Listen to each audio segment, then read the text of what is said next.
আমাদের চ্যানেলের সকল আপডেট পেতে আপনার স্ক্রিনে সাবস্ক্রাইব ও বেল বাটনটিতে ক্লিক করুন।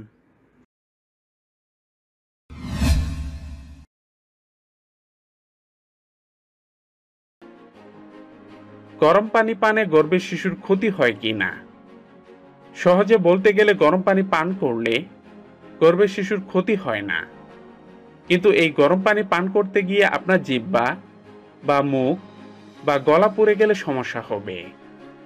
মুখের কিছু অংশ পুড়ে গেলে আপনি খাবার ভালোভাবে খেতে পারবেন না বা খাবারের স্বাদ পাবেন না। আর আপনি সঠিক পুষ্টিকর খাবার খেতে না পারলে গর্ভের শিশুও সঠিক পুষ্টি পাবে না। তাই পরোক্ষভাবে অত্যাধিক গরম পানি পান শিশুর জন্য ক্ষতিকর হতে পারে। উষ্ণ পানি পান করার উপকারিতা: হজমে সাহায্য করে। গরম পানি পান পাকস্থলীর ক্ষতিকর অ্যাসিড পদার্থ দূরীভূত করে।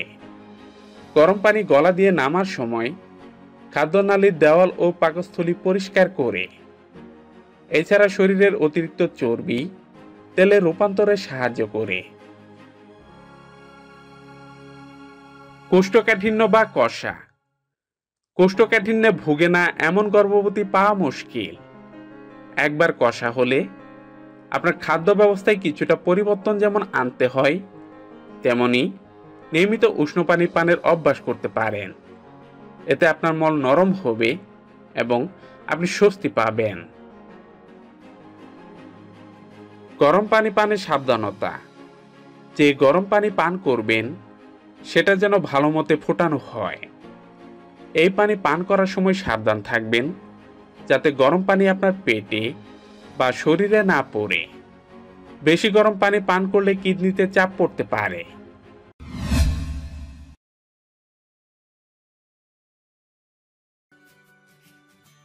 বহু বছর ধরে গর্ভবতী নারীদের মধ্যে প্রচলিত আছে যে ঠান্ডা পানি পান করলে বাচ্চার ঠান্ডা লেগে যেতে পারে। কথাটা কি সত্যি?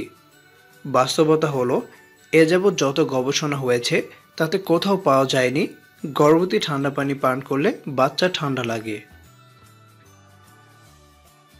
গর্ভাবস্থায় একজনকে পর্যাপ্ত পানি পান করতে হয়। এক্ষেত্রে পানির তাপমাত্রা ততটা ফ্যাক্ট করে না। এর মানে আপনি অনেক গরম পানি পান করবেন তা কিন্তু নয়, বা অনেক ঠান্ডা পানি পান করবেন সেটাও নয়। গরমে চাইলে ঠান্ডা পানি পান করতে পারেন, আবার শীতে হালকা উষ্ণ পানি। ঠান্ডা পানি পানে যদি আপনার সর্দি কাশি হওয়ার সম্ভাবনা থাকলে তাহলে অবশ্যই এড়িয়ে চলুন। কিন্তু গর্ভের বাচ্চার ঠান্ডা লেগে যাবে এটা ভেবে ঠান্ডা পানি পান করবেন না, এটা ভুল ধারণা। তাই শীতেও আপনি ঠান্ডা পানি পান করতে পারেন।